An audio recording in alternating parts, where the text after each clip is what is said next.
Welcome to the Potter Audit. This platform does not exist to celebrate Hollywood hype, nor does it operate on casual movie nostalgia. This is an independent forensic review of the original literary text canon.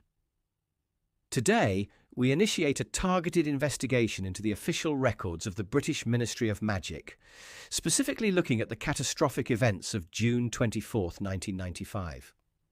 The cinematic retelling of this night presented a standard narrative of bureaucratic incompetence. The original text, however, documents a coordinated extrajudicial execution and a deliberate obstruction of justice.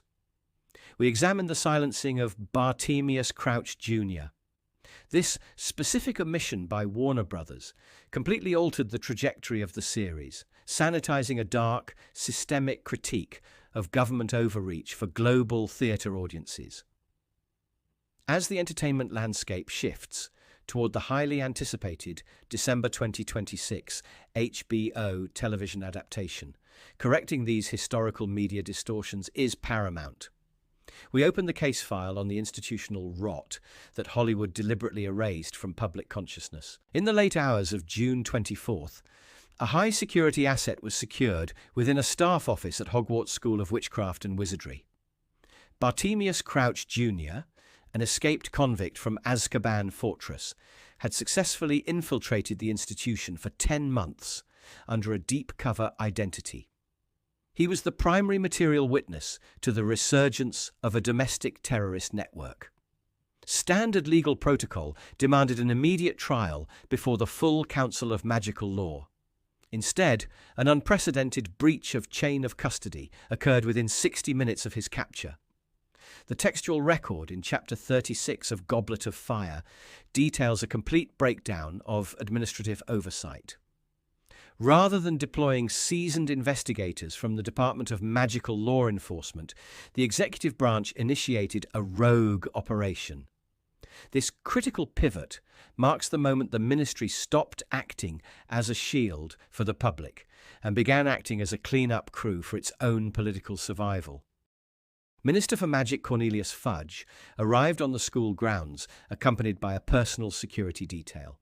This detail did not consist of standard Auror law enforcement officers or trained investigators.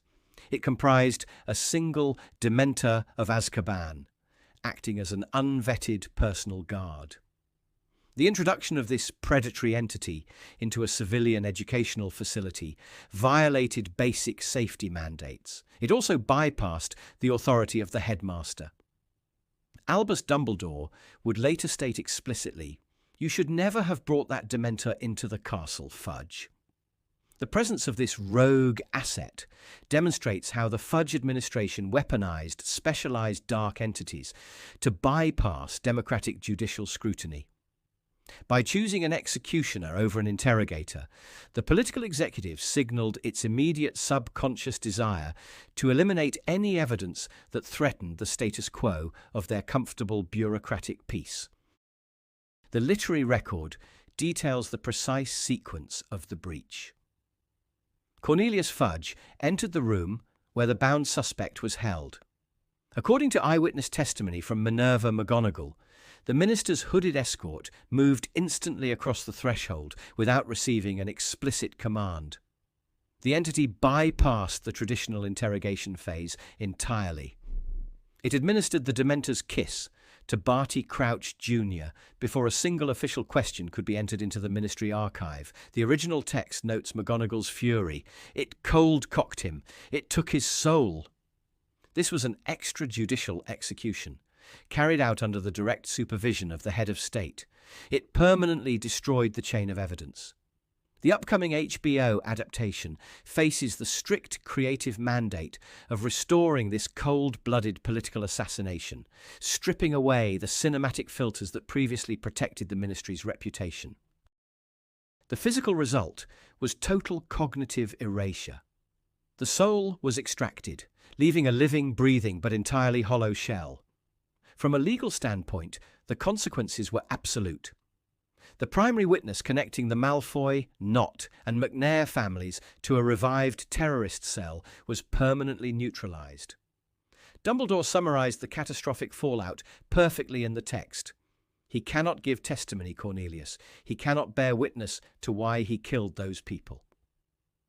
The state had effectively destroyed its own case, rendering future prosecutions of high-ranking Death Eaters completely impossible under standard law. This total brain death left the wizarding world completely vulnerable to an invisible enemy, proving that a government terrified of an uncomfortable truth will happily lobotomize its own criminal justice system to maintain a fragile illusion of safety. The immediate reaction of the Fudge administration was not bureaucratic remorse or an internal investigation, but rapid, aggressive narrative control. By destroying the primary witness, the ministry eliminated the objective, state-verifiable proof of Voldemort's return. This manufactured vacuum allowed the executive branch to launch a massive 12-month media defamation campaign against the primary whistleblowers, Albus Dumbledore and Harry Potter. The Daily Prophet was systematically weaponized as a direct arm of state propaganda.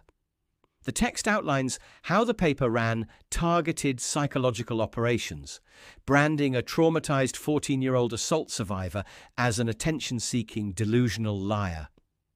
This state-sponsored media strategy shows how easily institutional press networks can be corrupted when public safety conflicts with executive preservation. It sets a grim historical precedent for the totalitarian dark age that would inevitably follow. The upcoming 2026 HBO series has a monumental opportunity to depict this toxic relationship between the ministry and the press with a gritty, modern political realism that the fast-paced films completely ignored. For a full calendar year, the official state stance remained aggressively unchanged. The public archives recorded that Barty Crouch Junior was merely a mentally unstable madman acting alone, suffering from severe long-term delusions brought on by his historical incarceration in Azkaban. The unauthorized execution was quietly scrubbed from public oversight reports and filed away as an unfortunate, isolated accident of field security.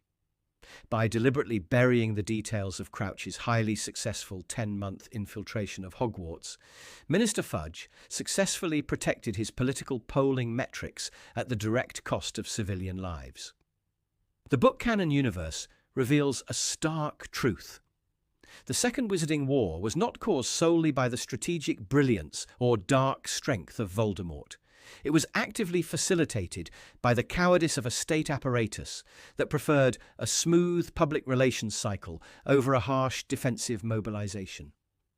The text demands we view the ministry not as a passive victim of evil, but as an active, complicit architect of its own structural decay. This execution exposes the fundamental, terrifying instability of the wizarding legal framework. The Minister for Magic possesses sweeping, near-monarchical executive powers that completely lack constitutional checks and balances. A single politician can deploy lethal capital punishment assets into a civilian space without judicial review, without a jury trial, and without the consent of the Department of Magical Law Enforcement. The destruction of Crouch Junior was not an accidental failure of the system. It was a perfect demonstration of how the system is explicitly designed to function to preserve elite executive comfort over empirical truth. This glaring structural vulnerability is exactly what allowed the dark regime of Voldemort to easily seize complete control of the ministry 2 years later without firing a single shot or breaking a single door. The authoritarian machinery of state oppression had already been fully built, tested, and legally approved by Cornelius Fudge himself during his frantic, desperate campaign to hide the truth from the public. This systematic sanitization of the narrative extends directly to the real-world corporate production pipelines of Warner Brothers. In director Mike Newell's 2005 cinematic adaptation of Goblet of Fire, this entire critical political cover-up plotline was completely excised from the script. Hollywood production metrics reveal that scriptwriter Steve Kloves faced the impossible logistical challenge of compressing a massive, dense 734-page book into a single 157-minute theatrical runtime. The executive studio decision to completely omit the Dementor's arrival at Hogwarts reduced David Tennant's portrayal of Crouch Junior to a minor plot device who is simply dragged away to an unspecified cell. By cutting this sequence, the corporate production reduced a biting, highly sophisticated literary critique of government corruption into a simple black-and-white fantasy film. This choice shielded global audiences from the grim political weight of the source material to ensure a highly marketable, family-friendly blockbuster franchise that prioritized spectacular action over structural depth. The historical record of the text is clear, though the mainstream media archives have long sought to soften the grim details for casual mass consumption.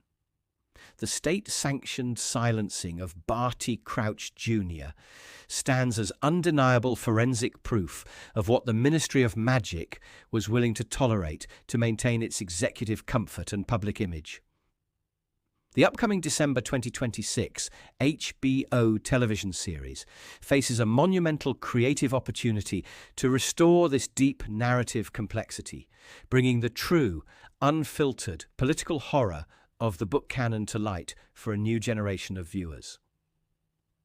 This case file is now officially closed, processed, and entered into the master log.